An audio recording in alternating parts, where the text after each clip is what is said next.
থামবে না এই কথা, রয়ে যাবে এই বন্ধন হৃদয় চিরকাল। মঙ্গল আড্ডা।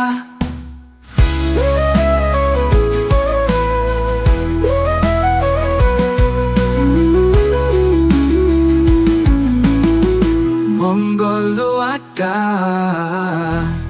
কাছে দূরে যে যেখানে আছেন, মঙ্গল আড্ডায় সবাইকে স্বাগতম। আমাদের এই আয়োজনে বাংলাদেশের ইতিহাস, ঐতিহ্য, সংস্কৃতি, সামাজিক উদ্যোগ, সাফল্য, ব্যর্থতা সহ নানা বিষয় নিয়ে আমরা আলোচনা করে থাকি। মঙ্গল আড্ডার আজকের অতিথি তরুণ মিডিয়া পার্সোনালিটি ও উদ্যোক্তা সিলভানা সাদিয়া।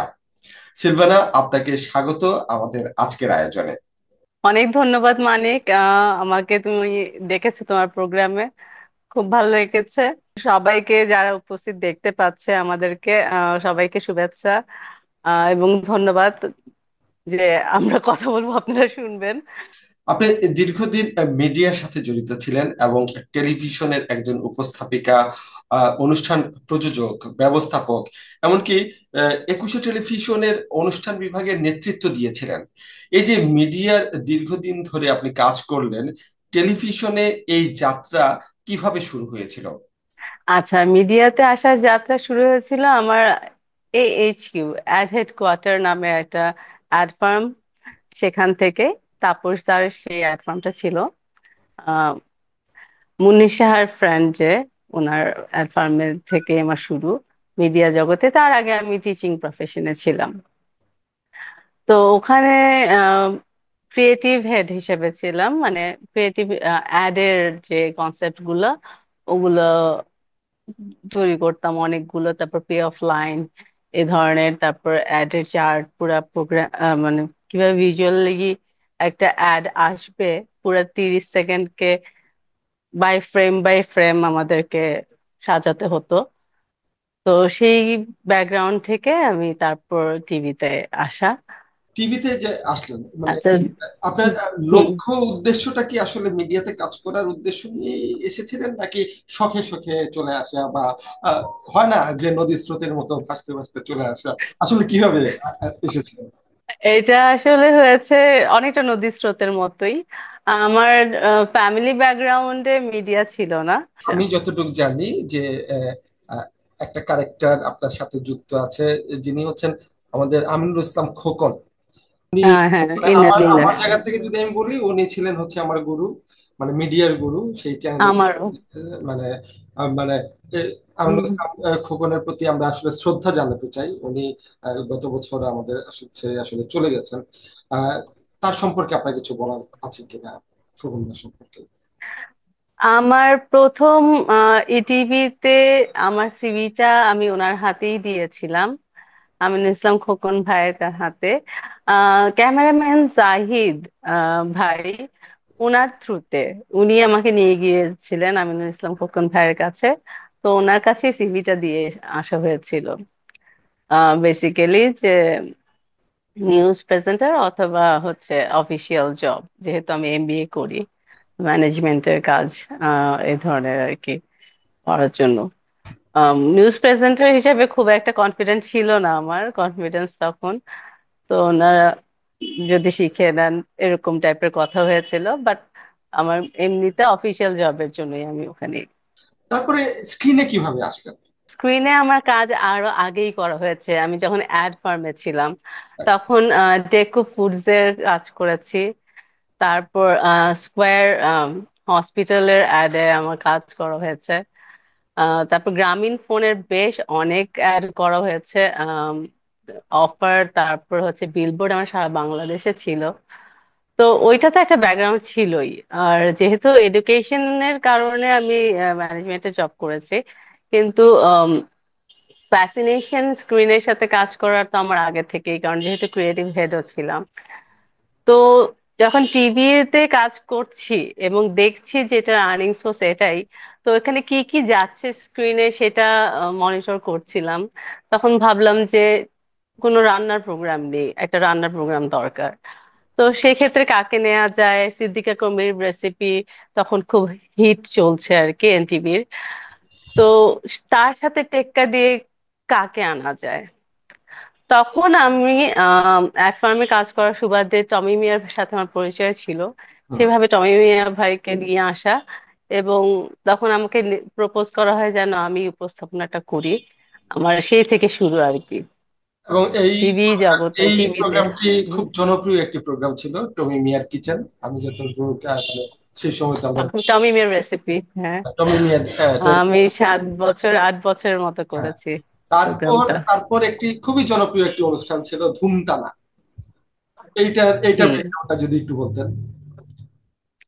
আচ্ছা, এটা হচ্ছে যে কম্পিটিটিভ মার্কেটে কিভাবে ইটিভি আবার ব্যাক করে আবার লাইমলাইটে টোটালি ফিরিয়ে আনা যায়, তখন এটা আমি মাথায় নিয়ে আসলাম। কারণ তখন ইন্ডিয়ান আইডলের সাথে বাংলাদেশি আইডল গানের একটা প্রোগ্রাম শুরু হলো। চলছিল, খুব ম্যাসিভ সাড়া ফেলেছিল। তো গানের প্রোগ্রাম, তারপর পর পর পর কয়েকটা টিভি চ্যানেলই করা শুরু করলো গানের কম্পিটিশন শো। তো আমি তখন চিন্তা করলাম যে একটা ডান্স কম্পিটিশন শো করলে কেমন হয়, যেটা আর কি সারা বাংলাদেশকে নিয়ে করতে হবে। তাহলে সারা বাংলাদেশে কিভাবে করা যায় এবং জমজমাট ভাবে, তো গ্রুপ ডান্স হলে খুব ভালো হয়। সেজন্য আমি স্কুলের অ্যাপ্রোচ করলাম। এটা আমি আমার আইডিয়া ছিল যে আমরা একটা গ্রুপ ডান্স শো করতে পারি, সেটা স্কুল ভিত্তিক, সারা বাংলাদেশের বাচ্চারা যারা স্কুলের গ্রুপ করে ডান্স করতে পারে, স্কুল পারফরমেন্স করবে সেভাবে। তো আমি ম্যানেজমেন্টে কাজ করলে আমি নিজেই চিঠি লিখে সব স্কুলগুলোতে সারা বাংলাদেশে পাঠাই। তখন আমাদের ইটিভিতে সবাই জানতো না যে কি হচ্ছে, ব্যাকগ্রাউন্ডেই আমরা কাজ করে ফেলেছি। তারপর এটা শিল্পকলা একাডেমিতে আমরা এটা ইন্টারভিউ করি ফার্স্ট, প্রিলিমিনারি। তারপর একটা ইন্টারভিউ হয় হচ্ছে অফিসিয়ালি ইটিভিতে, সেটা রেকর্ডেড হয়। তারপর থেকে আমরা, সবাই জানে যে এবং যেটা আমরা ওই একটা সময় একটা মেগা ডান্স কম্পিটিশন শো খুব করছি। জনপ্রিয় একটি প্রোগ্রাম ছিল একুশে টেলিভিশনের, হুম। জানা। আহ, এছাড়া আরো অনেকগুলো প্রোগ্রাম আমরা আপনি করেছেন, বা আপনার মাধ্যমে আমরাও করেছি। তখন আপনি যখন এই প্রোগ্রামের দায়িত্বে হ্যাঁ, ছিলেন, হ্যাঁ। তখন আমার যেটা ওই যে আতিকুল হক চৌধুরী স্যার যখন অসুস্থ হয়ে গেলেন আর কি, তখন আমার আর কি দায়িত্বটা নেওয়া হয় দায়িত্বটা নেওয়া হয়, আমাদের হুম আমার হুম একটা প্রোগ্রাম কোঅর্ডিনেটর হিসেবে। ছিল ওয়ান্স আপন এ টাইম। ওইটার একটা সেট আমরা হুম, তৈরি হুম। করেছিলাম, যেটা একদম ভিন্ন ধরনের, মানে সব দিকেই ক্যামেরা আছে, একদম, হ্যাঁ, ক্যামেরাটা হ্যাঁ। দেখা যায় না। এটা খুব চমৎকার, মানে এই সেটটা দেখা আপনি যাচ্ছে। যখন ডিজাইন করলেন, বা আপনি যে আইডিয়াটা, আমার কাছে কাছে খুবই ভালো লেগেছিল। এটা প্রডিউসার আমি ছিলাম। এবং এই বাচ্চাদের এটা খুবই জনপ্রিয় একটা অনুষ্ঠান ছিল, হয়েছিল ওই সময়। হ্যাঁ, তুমি প্রোগ্রামটা খুব সুন্দর করে তুলেছিলে, আমি যেভাবে চেয়েছিলাম তুমি সম্পূর্ণ সেইভাবেই করেছো। আর আমাদের চারদিকেই আমরা মানে ইয়ে স্টেজ করে ফেলেছিলাম, যে যেদিকেই তাকাবে স্টেজ, এবং ওই যে মানে ফুল ছিল, কোনো স্ক্রিনের মধ্যে ইয়ে ফুল থাকবে। ছিল, হ্যাঁ, ফুলের মাঝখানে মাঝখানে ক্যামেরা মাঝখানে দিয়ে, আছে। হ্যাঁ, হ্যাঁ। এটা মানে সেটাই, অনেকেই হ্যাঁ। অবাক হতো। আমার আমার যারা অন্য অন্য স্টেশনের যারা প্রডিউসার বন্ধু যারা ছিল, তারা বলতো যে কিভাবে তোমরা ক্যামেরাটা কোথায় সেট করেছো, ক্যামেরা তো আমরা দেখি না, কিন্তু চারিদিকে সবাই মানে সেট, এটা কিভাবে। চমৎকার একটা ইয়ে ছিল, আইডিয়া ছিল। শু- আচ্ছা, এই প্রোগ্রামটার জন্য আরেকটু কথা বলি, যে এটাতে আমাদের স্যারের কথা না বললেই না। সালামি সাহেব ওই যে ডয়চে বেলের সাথে, জার্মানের, উনি হ্যাঁ, অ্যাফিলিয়েশন করে ওখান থেকে আমরা কার্টুন ফুটেজ গুলা নিয়েছিলাম। সেই কারণেই কিন্তু এই প্রোগ্রামটা আমাদের হ্যাঁ, তৈরি করা, ওই সময় হচ্ছে যে আমাদের ওনাদের সাথে। ডয়চে ভেলে থেকে কয়েকটা আইটেম ছিল। একটা হচ্ছে হ্যাঁ, হ্যাঁ। কার্টুন দেওয়া হয়েছিল। তারপরে হচ্ছে হুম, হুম। একটা ছিল হচ্ছে অন্বেষণ। ডকুমেন্ট। হ্যাঁ, অন্বেষণ অন্বেষণ বোধহয়। অন্বেষণটা ছিল সায়েন্স ফিকশন রিলেটেড একটা প্রোগ্রাম ছিল। হ্যাঁ, সায়েন্স ফিকশন হ্যাঁ, রিলেটেড। হুম। প্রডিউসার ছিল লিসা। আর আমাকে কার্টুন দিয়ে বলা হয়েছিল এটা দিয়ে কি করা যায়। তখন ওই যে আমরা আইডিয়া ডেভেলপ, হ্যাঁ, হ্যাঁ। ঠিক আছে আমরা, এই যে হ্যাঁ, শিক্ষামূলক, বাচ্চাদের সাথে হ্যাঁ, ইন্টারঅ্যাক্টিভ শুধু একটা কার্টুন প্রোগ্রাম। দেখালে তো আর ভালো লাগবে হ্যাঁ, না। কার্টুনের সাথে আমরা কিছু আরো হ্যাঁ, কিছু হ্যাঁ। করা যায়। বাচ্চাদের এড করে, তারপরে কিছু গল্প হ্যাঁ, বলা। উপস্থিত বুদ্ধি, হ্যাঁ। পরবর্তীতে ডয়চে ভেলেতে যখন কার্টুন গুলো শেষ হয়ে গিয়েছিল, তখন আমরা আবার নিজেরা কিন্তু কার্টুন তৈরি করলাম, আমাদের ফ্রেন্ড চঞ্চল অর্ণব। হ্যাঁ, হ্যাঁ। ওইগুলো কিন্তু ভালো ছিল। আচ্ছা। কিন্তু সামহাউ হ্যাঁ, হ্যাঁ, পরের গুলো ভালো ছিল বেশ, হ্যাঁ। একটা আমি সময় দেখেছি। একুশে টেলিভিশন একটা রদবদল হলো, আমাদের চেয়ারম্যান স্যারকে জেলে নিয়ে যাওয়া হলো। একুশে টেলিভিশন আহ, বেদখল হয়ে গেল। পরবর্তীতে আসলে নানান চড়াই উতরাইয়ের ভিতর দিয়ে ওই প্রোগ্রামগুলো বন্ধ হুম হয়ে। হুম। যাই হোক, আমরা ইয়ের কথাগুলো বলছিলাম আসলে, যারা দর্শক আছেন আহ, তাদের উদ্দেশ্যে বলছি, আমরা আসলে একটা আড্ডা দিচ্ছি। আপনাদের যদি কোনো প্রশ্ন মতামত যদি থেকে থাকেন, অবশ্যই আপনারা জানাবেন, আমাদের কমেন্টস জানাবেন, এবং যদি ভালো লেগে থাকে তাহলে আমাদের এই ভিডিওটি আপনারা শেয়ার করতে পারেন, এবং আপনাদের যে কোনো মতামত থাকলে জানাতে পারেন। ভবিষ্যতে হয়তো আমরা পরবর্তী প্রোগ্রামে আমরা আরো অনেক বিষয় জানবো। আমরা এবার সিলভানা সাদিয়ার কাছে জানতে চাই, আমরা তো শুনলাম মিডিয়ার নানান বিষয়গুলো, একুশে টেলিভিশনের বাইরেও আরো আপনি কয়েকটি চ্যানেলে কাজ করেছিলেন, উদ্যোক্তাও হয়েছেন, বিজনেস করছেন। বিজনেসটা আসলে কি, কিভাবে আপনি আসলেন? আপনি, আমি যতটুকু জানি আপনি একটা রেস্টুরেন্টও করেছেন। এটা কিভাবে আসলেন, হ্যাঁ হ্যাঁ। কেন আসলেন? আসলে ওই যে টমি মিয়ার রেসিপি রান্নার প্রতি একটা ঝোঁক, আর ছোটবেলা থেকেই আমি বেসিক্যালি আমার খালা নানুদের সাথে প্রচুর রান্না বান্না করতাম। আমি ক্লাস 7 থেকে বেকিং এক্সপার্ট। কেক কুকিজ এগুলো সব বানাতাম। তো ওই রান্নার বিষয়টা রয়ে গেছে তো ভিতরে।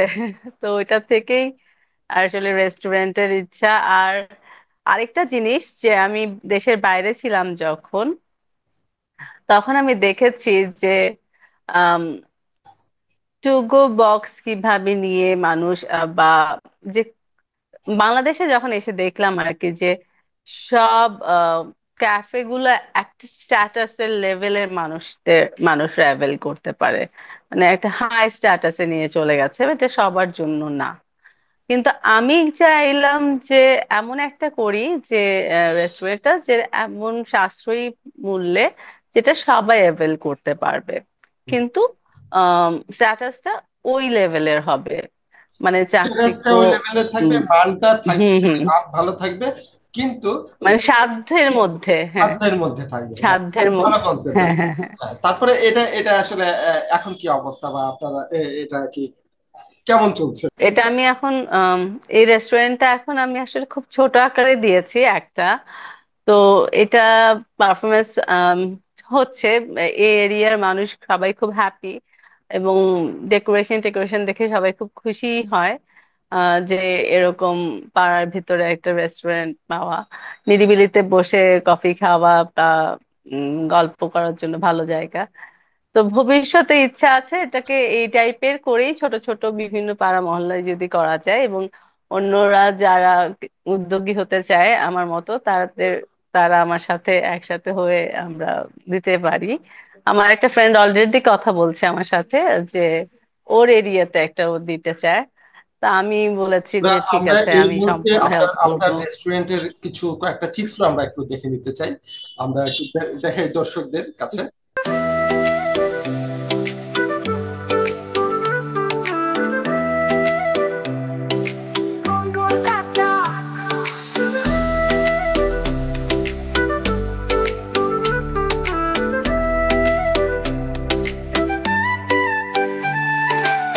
মঙ্গল আড্ডা সন্ধ্যায়, চাঁদের আলো পাতায় পাতায়, ক্লান্তি ভুলে সবাই যে চলে আসে, কথার চরে মন উড়ে যায়। মঙ্গল আড্ডা, প্রাণের আড্ডা, থামবে না এই কথা, রয়ে যাবে এই বন্ধন হৃদয়ে চিরকাল। মঙ্গল আড্ডা। দর্শক, দেখলাম যে রেস্টুরেন্টে দেখলেন, যদি আপনারাও যদি আহ, ভোজন রসিক হয়ে থাকেন তাহলে অবশ্যই এই রেস্টুরেন্টে গিয়ে আপনারা খেতে পারেন। আমরা একটু ঠিকানাটা জেনে নিতে চাই সিলভানা সাদিয়ার কাছে। ঠিকানাটা খুব সহজ, স্কোয়ার হসপিটালের জাস্ট পাশের গলি। আম, গুগলে গিয়ে ক্যাফে ইজল সার্চ করলেই লোকেশন পেয়ে যাবেন, ডিরেকশন পুরোপুরি অ্যাভেলেবল যদি কেউ গুগলে। যেতে চান, আপনারা অবশ্যই আপনার সঙ্গীকে নিয়ে যাবেন, বন্ধুদের নিয়ে যাবেন, পরিবার পরিজন নিয়ে গেলে অবশ্যই সিলভানা সাদিয়া এখানে বিশেষ ডিসকাউন্ট করবে।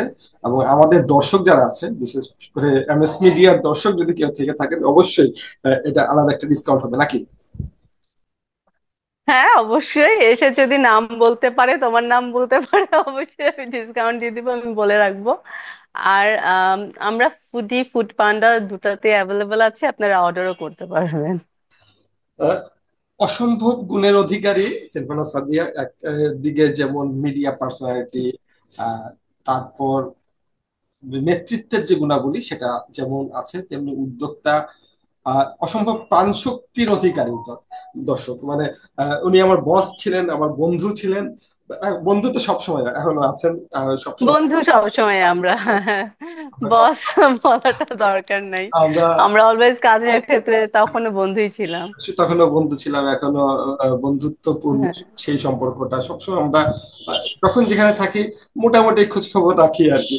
এটা একটা আহ, সেটাই। হ্যাঁ, লিসা, তুমি, আহ শি- আহ, শিলু, ছিল। আমরা বেশ মাঝখানে অনেক, মানে হ্যাঁ হ্যাঁ, অনেকেই আমাদের ওই আরো এরিনা আরো বন্ধুরা এসেছিল। আছে, যে কথা আছে, হ্যাঁ, শৈবালদা অনেক। আছে, ইয়ে, হুম হুম, আর অনেকেই সেটাই, মানে কম বেশি আমরা ওই সময় অনেকেই যারা শুরু অনেকেই। করেছিলাম আসলে অসম্ভব প্রাণশক্তি নিয়ে শুরু হুম। করা, আমাদের অনেক স্বপ্ন নিয়ে শুরু করা। এখন হয়তো বিভিন্ন জন বিভিন্ন জায়গায় চলে গেছে, কিন্তু তারপরও আমাদের সেই যে মঙ্গল যে চিন্তা, আমাদের যে বন্ধুত্বের যে একটা সম্পর্ক সেটা আছে, এবং সবসময় আমরা চিন্তা করি যে ভালো কিছু করার জন্য। আগেও যেটা আমরা চিন্তা করতাম এখনো তেমনি চিন্তা করি।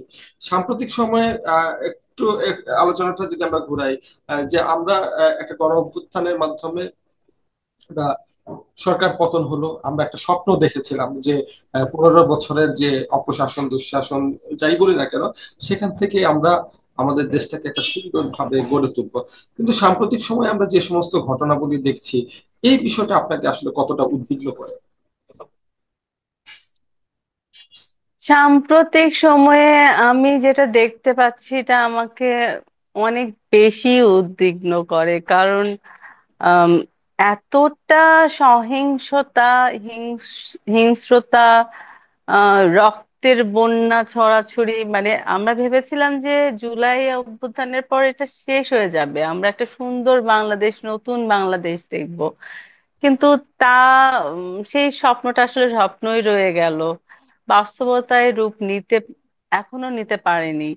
মানে এখনো জায়গায় জায়গায় এইভাবে মারধর আমার ফিডে তো মানে রীতিমতো আসতেই থাকে আমার। খুবই খারাপ লাগে, মানে মাঝে মাঝে তো আমি কোনো কিছু করতে পারি না মানে এসব দেখার পরে। আর আমি মানবাধিকার একটা সংস্থার সাথেও আছি, তো আমার মনে হয় যে কার জন্য, কাকে রেখে কার জন্য করব, মানে আমার আসলে মাথায় ধরে না যে মানুষের মনুষ্যত্ব বোধ কোথায় গিয়ে ঠেকেছে। মানে ছোট থেকে ছোট বিষয়েই একদম মারামারি, কাটাকাটি, রক্ত, মানে সিসি ক্যামেরাতে আসলে দেখা যাচ্ছে এটা তিন চারটা একটা ছেলে আমার কাছে মেরে। যেটা মনে হয় যে একটা পরমত সহিষ্ণুতার জায়গা এখন আসলে কারো নেই। পরস্পরের প্রতি যে শ্রদ্ধা বোধের যে জায়গাটা, সেটাও আসলে আমরা দেখছি না। এবং এই যে একটা অরাজক পরিস্থিতি চলছে আমাদের দেশ জুড়ে, সারা দেশেই আসলে কম বেশি প্রতিনিয়ত নারীর প্রতি সহিংসতার ঘটনা ঘটছে, বিভিন্ন রকমের যৌন নিপীড়নের শিকার হচ্ছেন নারীরা।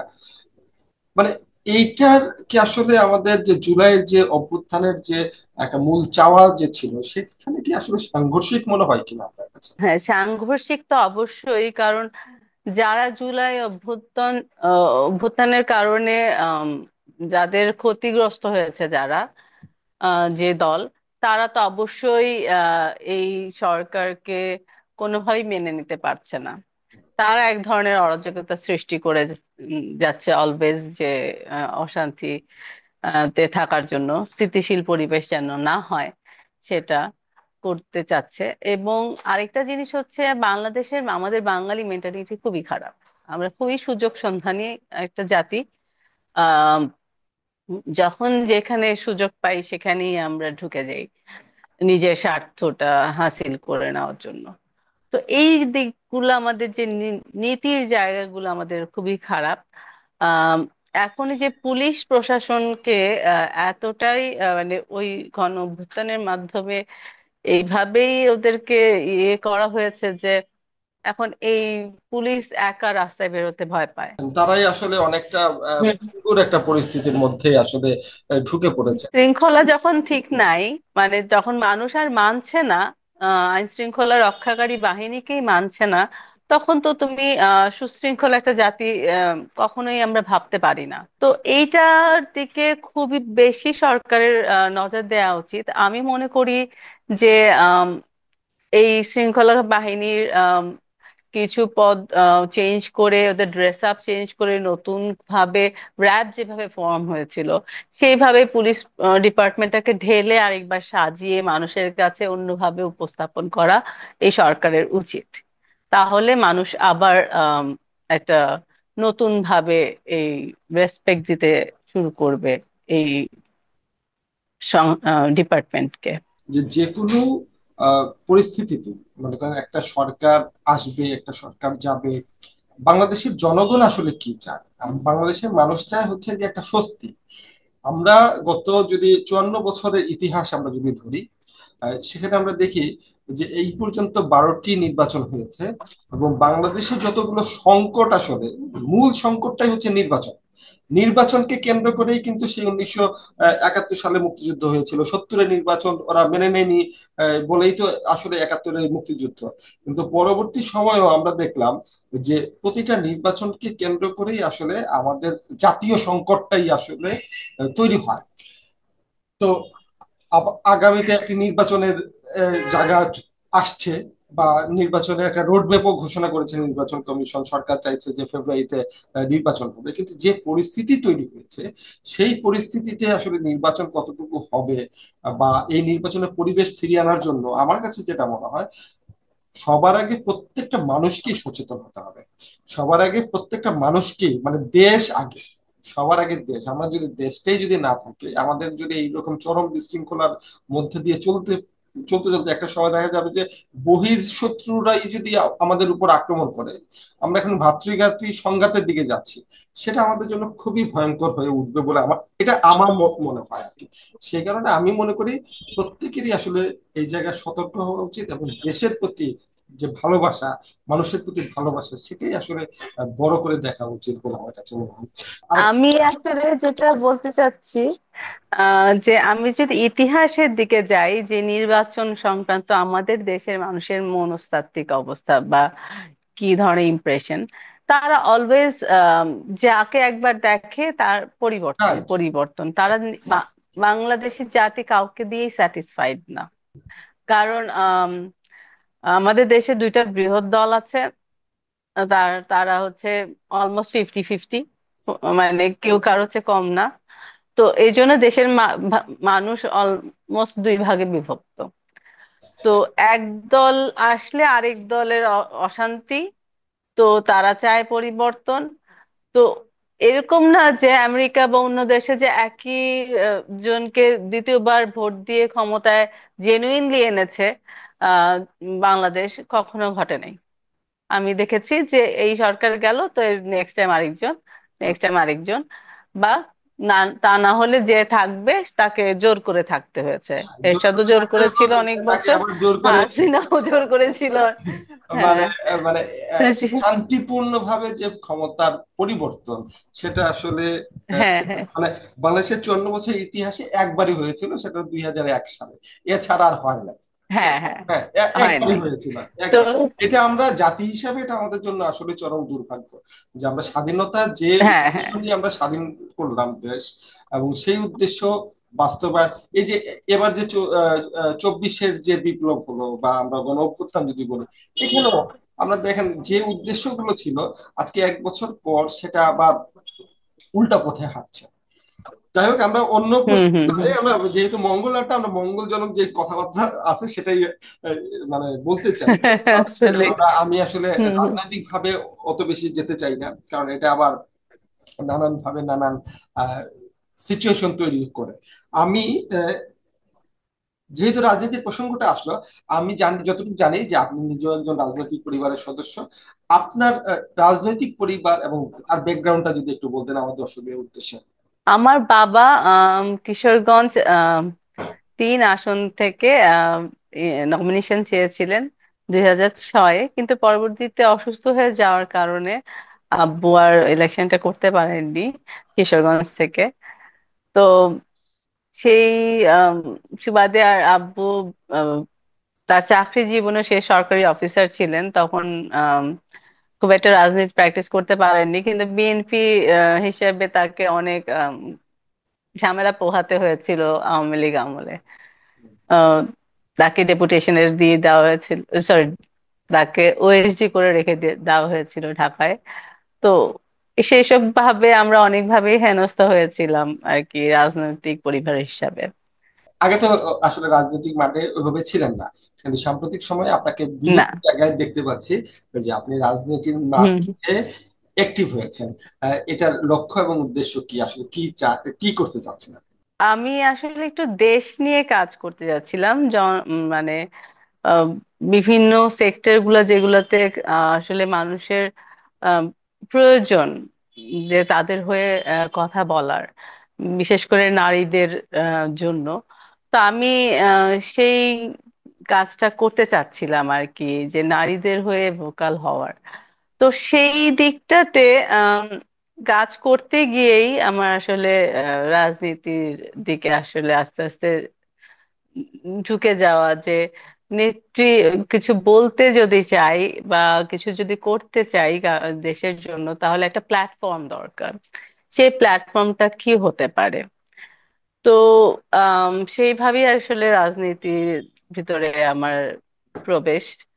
আম, এর এ- এর সাথে কথা বলে, মানে যাদের সাথে পরিচয় আছে আমাদের, তো বিভিন্ন জনের সাথে কথা বলতে বলতেই আসলে এইখানে সেখানে আম, ডাকা হচ্ছে, যাচ্ছি, উঠছি, বসছি, কথা বলছি, এরকম ভাবে। যাই হোক, অনেক অনেক শুভকামনা আপনার জন্য। আপনার প্রত্যেকটা কর্মজীবন যতগুলো পার করে এসেছেন সবগুলোই সফলতার সাথে আসলে আপনি কাজ করেছেন। আশা করি আপনার যে রাজনৈতিক জীবন বা রাজনীতির যে মাঠটা সেটাও আপনার জন্য একটা আসলে সুগম হোক। আপনার যে লক্ষ্য উদ্দেশ্য সেটা আসলে পূরণ হোক। আমরা আমাদের সময় প্রায় শেষ, আমি শেষ পর্যায়ে আছি। আমার দর্শকের উদ্দেশ্যে যদি আপনার সর্বশেষ কিছু বলার থাকে। দর্শকদের উদ্দেশ্যে এটাই বলবো, যে আমরা যদি সুন্দর হয়ে বাঁচতে চাই, তাহলে আমাদের নিজেদেরকে সুন্দর হতে হবে, আমাদের নিজেদের মনটাকে সুন্দর করতে হবে, এবং সবকিছুকে দেখার মধ্যে একটা আম, দৃষ্টিভঙ্গিটাকে আমাদের সঠিক করতে হবে, যে সবকিছুই বাজে না। যেটাই আমি দেখতে পাচ্ছি সেটা পজিটিভ ভাবে চিন্তা করতে হবে, যে সে হয়তো পজিটিভ কোনো কিছু ভেবেই এই কাজটা করছে। সবকিছুকে নেগেটিভ ভাবে ভাবাটা হচ্ছে কি আমাদের একটা দোষ, মুদ্রা দোষ বলবো। কারণ আমরা নিজেরা বিল্ট-ইনই হয়েছি যে সবার মধ্যে খুঁত খুঁজে বেড়াই। হুম। তাহলে বোধহয় নিজেকে খুব জাহির করা যায়। আসলে আমি বলবো, যদি এভাবে ভাবেন যে আপনি খুঁত খুঁজছেন, তার মানে আপনি, তা আপনার মধ্যে সেই ল্যাকিংটা আছে বলেই আপনি সেই জিনিসটাই আরেকজনের মধ্যে খুঁজছেন। তো সুতরাং আপনার যদি সেই র্যাকিংটা না থেকে থাকে, তাহলে আরেকজনের মধ্যে আপনি সুন্দর জিনিসটাই খুঁজে বের করবেন। তো সবকিছুকে সুন্দরভাবে দেখি, আহ সুন্দরভাবে বোঝার চেষ্টা করি, তাহলে আমার মনে হয় আহ সবকিছুকেই ভালো লাগবে এবং দেশটাও সুন্দর হয়ে যাবে। অসংখ্য ধন্যবাদ। আমাদের সময় যেহেতু শেষ, আমি দর্শকের কাছে বিদায় নিচ্ছি। এতক্ষণ আমাদের সাথে যারা ছিলেন সবাইকে আবারও ধন্যবাদ জানাচ্ছি মঙ্গল আড্ডা থাকার জন্য। নিশ্চয়ই আগামীতে আরো কোনো অতিথির সাথে আমরা আড্ডা দিব। সেই পর্যন্ত সবাই ভালো থাকুন, সুন্দর থাকুন। ধন্যবাদ সবাইকে।